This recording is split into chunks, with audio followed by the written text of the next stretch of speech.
Hello and welcome to the new video on my channel. Today, I present you the story Fate of the Forgotten World. I hope you enjoy listening to the story as much as I enjoy telling it. And if you want to support me, you can leave a like and a subscription. If you have friends who like fantasy stories like this one, it would also help me if you would recommend my channel. Because I always enjoy telling stories. Then I don't want to beat around the bush any longer, but start directly into the story. Nox by Rienhard is the strongest and most powerful magician in the world. Despite all the power and wisdom he has acquired over centuries of research, he still had the feeling that he could learn more. That's why he spends most of his time researching the magic of space-time. However, Nox von Rienhard's greatest weakness is not magic or physical strength, but his love of women. In the end, one of his greatest enemies uses this weakness to his advantage. Nox von Rienhard is betrayed by the woman he probably cherished the most. She looks down on his bleeding body with a statistical smile. Nox von Reinhardt laughs in pain as he sees that she has no idea what is about to happen to her. Irritated, she asks Nox von Rienhard what there is to laugh about. She claims that the poison of the world worm Jormungandr cannot be cured by magic. Nox raises his hand to the necklace around his neck. With a dark smile, he agrees with her and rips the necklace off his neck. The space around him begins to tremble and distort. In the end, it doesn't matter whether this last spell will work or not. If this last spell doesn't work, it will just cause a space collapse. That would destroy everything he has achieved in his life. But if he dies, everything will be over too. As his secretary and lover sees the space around her becoming increasingly distorted, panic spreads across her face. She asks him if he has completely lost his mind.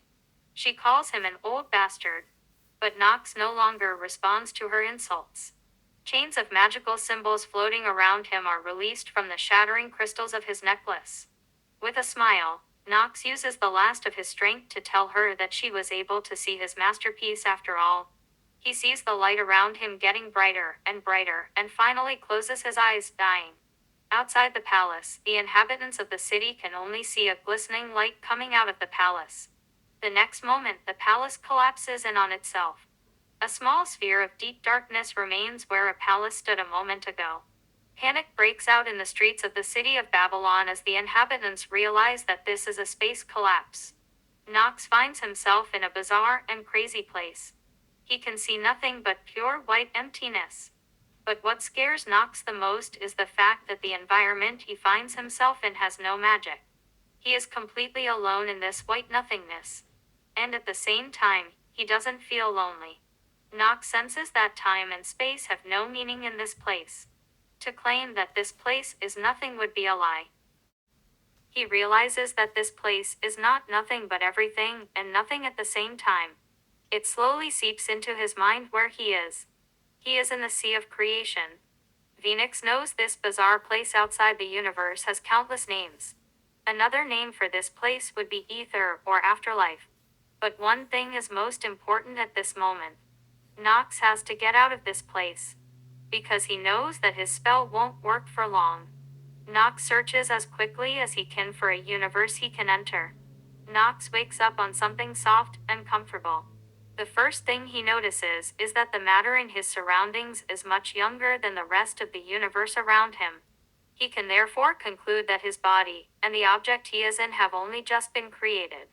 His memories are a little blurred, and some are missing. But he knows that he has succeeded with his plan. To be honest, Nox did not expect to survive.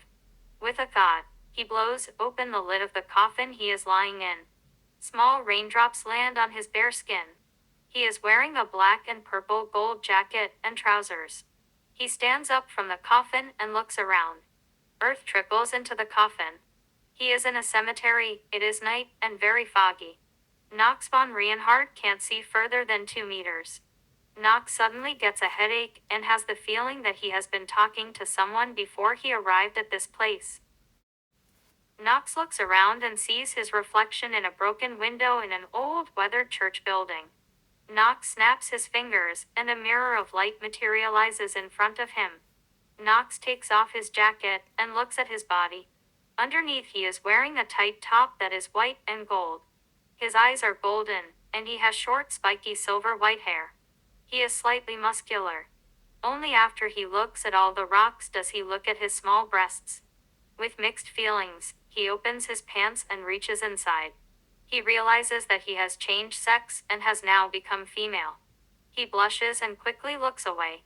He has the feeling that it is wrong to look at himself like that. On the other hand, the body he is in has never had another soul before. Nox knows that it is impossible to take over another body even with an infinite amount of magic. That would violate the first magical law of free will. And when he thinks about it, he realizes that it would also break the third law. The third law is the law of life. Nox has been somewhat tempted to test whether he can circumvent the laws of magic. But in view of the fact that no one in the history of his world has ever survived it, he changed his mind. He had never heard of anyone being able to circumvent these laws. Nox thinks it was probably a good decision that he saved his most powerful and complex spell until the end of his life. If he had died trying to circumvent the laws of magic, it wouldn't have mattered anyway because he was dying anyway. Nox reaches into his mouth and pulls his lip forward a little. He sees the pointed fangs and suddenly remembers that he wished for this body. Nox suddenly feels something connect with him. He feels as if a floodgate has opened in his mind. A tidal wave of information flows through the floodgate into his mind. It is the year 2013 after Christ. Humanity has divided the world into numerous countries. Magic does not exist. This world is dying. Nox doesn't even have time to understand what is happening before the flood of information is already over. Confused and slightly frightened, the former most powerful magician staggers through the graveyard. Nox hears his stomach growling and realizes that he is hungry. He just knows that there is a town about 3 kilometers north of him. On the way to the town, Nox organizes his gots. The first thing he thinks is that he needs to find something to eat. Then he can try to find out more about this world, and why he has come here of all places. He definitely needs to go over the information in his head again in peace. As Nox enters the city, he sees numerous people walking through the streets. He has never seen so many people in one place in his entire life. What confuses Nox the most is that he can sense how long these people will live around him. A memory comes to him, and he knows that he can steal this lifetime. Nox also knows that he is able to pass on the lifetimes he steals. This ability can certainly make him very rich very quickly in this world. If she takes time from certain people and gives it to others, she can make a lot of profit from it. Nox searches all night for food but finds nothing. He wanted to avoid using his magic so as not to draw attention to himself. But in the end he is forced to break in somewhere and steal some food. When he leaves the store, he uses magic to lock the door behind him. A wild dog attacks Nox from a dark side alley. Nox dodges the dog and kicks it once with great force back into the alley from which it came. Nox has a very daring thought when he sees the dog. He bites the dog and steals its life.